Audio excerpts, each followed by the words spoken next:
Shalom saudara-saudariku yang kekasih dalam nama Tuhan Yesus Kristus.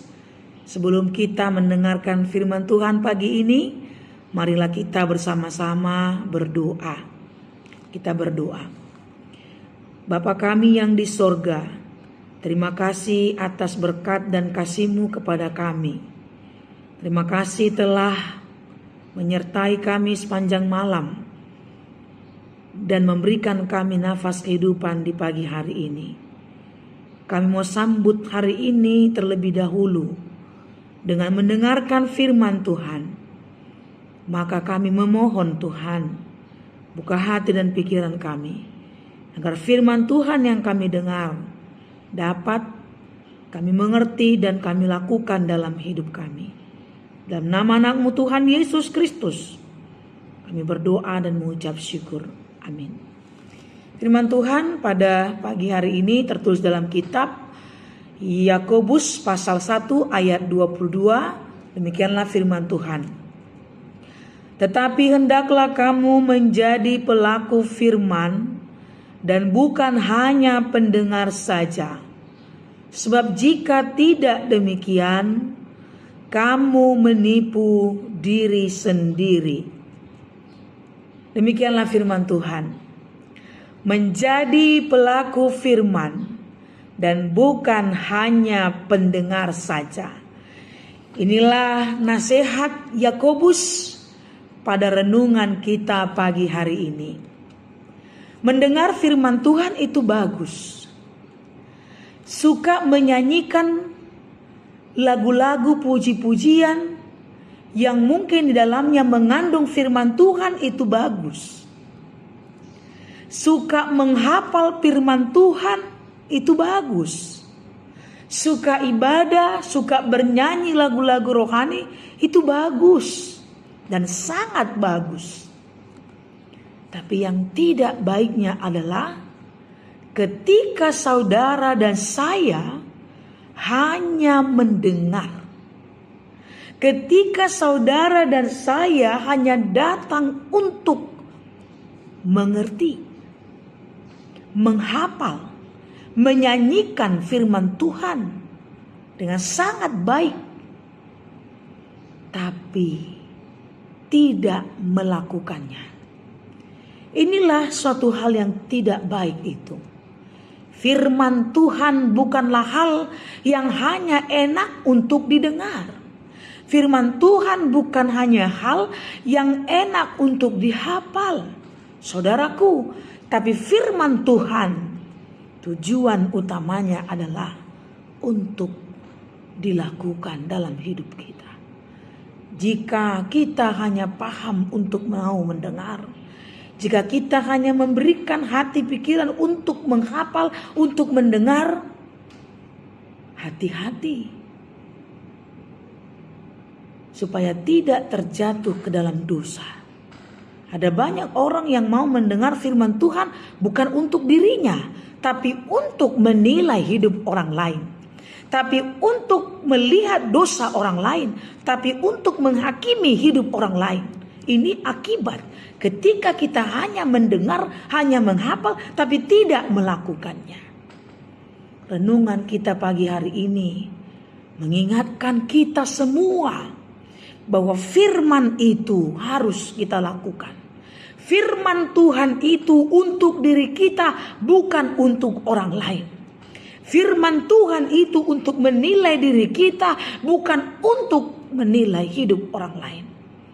Yang pertama adalah dikatakan dalam renungan kita, jadilah pelaku firman.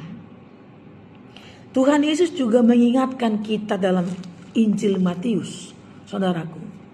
Seorang yang hanya mendengarkan perkataanku dan tidak melakukannya, dia sama seperti orang bodoh yang mendirikan rumahnya di atas pasir. Kemudian datanglah badai, datanglah banjir, angin melanda rumah itu sehingga rumah itu rubuh dan hebatlah rusaknya. Orang yang bodoh. Firman Tuhan itu sangat berguna untuk diri kita terlebih dahulu. Menilai diri kita, mengkoreksi diri kita, menuntun kita, menguatkan kita. Bukan untuk hanya orang lain. Tapi yang paling pertama adalah datanglah mendengarkan firman Tuhan untuk mengkoreksi, menilai diri kita sendiri. Karena Yesus sudah katakan, orang yang mendengarkan firman dan melakukannya, dia sama seperti orang yang pintar, yang bijak, yang mendirikan rumahnya di atas batu. Apapun pergumulan yang datang, apapun tantangan yang datang, rumah itu tidak akan roboh karena didirikan di atas batu yang kokoh. Orang yang mendengar firman Tuhan, yang melakukan firman Tuhan, Yesus katakan dia orang yang bijak dan orang yang pintar. Hidupnya kuat, tidak dapat dirobohkan oleh apapun, karena ada Tuhan sebagai fondasinya. Tapi orang yang datang mendengar dan tidak melakukan firman itu, dia akan rapuh oleh goncangan angin badai dunia ini. Saudaraku, firman Tuhan adalah senjata kita yang sangat luar biasa, meneguhkan, menguatkan kita masing-masing. Untuk itu marilah kita jangan hanya mau mendengar, tapi juga harus sanggup melakukannya. Sebab iman tanpa perbuatan pada dasarnya adalah mati. Kita tidak beriman. Sesungguhnya orang yang hanya mendengar dan tidak melakukan firman Tuhan, dia bukan orang yang beriman. Tapi orang yang mendengar dan juga ikut melakukan, dia orang yang sungguh-sungguh beriman. Saya akan bacakan dalam 2 Timotius 3 ayat 16. Dikatakan di sana, segala tulisan yang diilhamkan Allah memang bermanfaat untuk mengajar, untuk menyatakan kesalahan, untuk memperbaiki kelakuan, dan untuk mendidik orang dalam kebenaran.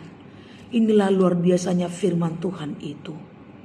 Untuk itu marilah saudaraku, berikan hatimu. Ketika kita mendengarkan khotbah, ketika kita mendengarkan lagu-lagu rohani, mari aminkan, lakukan, hidupi di dalam hidup kita ini. Supaya seperti yang dikatakan dalam renungan kita ini, jangan menipu dirimu sendiri. Ya, seorang yang mendengarkan firman Tuhan tapi tidak melakukannya, dia menipu dirinya sendiri. Dia tahu mana yang baik, dia tahu mana yang tidak baik. Dia tahu mana yang dikehendaki Allah, dia tahu mana yang tidak dikehendaki Allah. Tapi dia tidak melakukan, dia sudah berbohong dan menipu dirinya sendiri. Sayangnya, roh Tuhan pun tidak akan kuat tinggal di dalam dirinya ketika dia tidak mau mendengarkan suara Tuhan itu. Mari saudaraku, bersama-sama kita berjuang untuk menjadi pelaku firman Tuhan. Amin. Bapa yang di sorga, terima kasih untuk firman-Mu yang sudah kami dengarkan. Kami memohon, Tuhan, ajari, kuatkan kami untuk tidak hanya menjadi pendengar, untuk tidak hanya jago dalam menghafal, jago, pintar dalam mendengar, meneliti, tapi lemah dalam melakukan. Sebab iman tanpa perbuatan adalah mati. Tuhan mengajarkan kami pada hari ini untuk tidak hanya mendengar tapi juga mau melakukannya, agar firman itu bertumbuh dan berbuah dalam hidup kami. kami hidup dalam iman yang teguh kepadamu dan dapat melihat kuasa kasih Tuhan sungguh nyata dalam hidup orang yang percaya. Bapa di surga, kami serahkan hidup kami kepadamu. Berkatilah kami, berkati keluarga kami Tuhan, anak-anak kami, pekerjaan kami, kehidupan kami, pergumulan kami serahkan kepadamu ya Tuhan. Kami percaya bahwa Tuhan berkuasa menolong, menyelamatkan, menuntun kami ke jalan yang baik dan benar. Kami berdoa untuk setiap mereka yang sakit, yang bergumul, dan yang juga mengalami problem berat dalam hidupnya. Biarlah kasih Tuhan yang selalu menguatkan mereka. Demikian juga dengan jemaat-Mu yang berulang tahun. Tuhan, tambahkanlah umur yang panjang, kesehatan, sukacita buat mereka. Agar apapun yang kami alami dalam hidup kami selalu percaya karena kasih dan penyertaan Tuhan. Bapa di sorga, ampuni kami akan dosa kami ya Tuhan, agar kami layak meminta kepadamu. Dalam nama anak-Mu Tuhan Yesus Kristus, kami berdoa dan mengucap syukur. Amin. Selamat pagi saudaraku, Tuhan memberkati kita.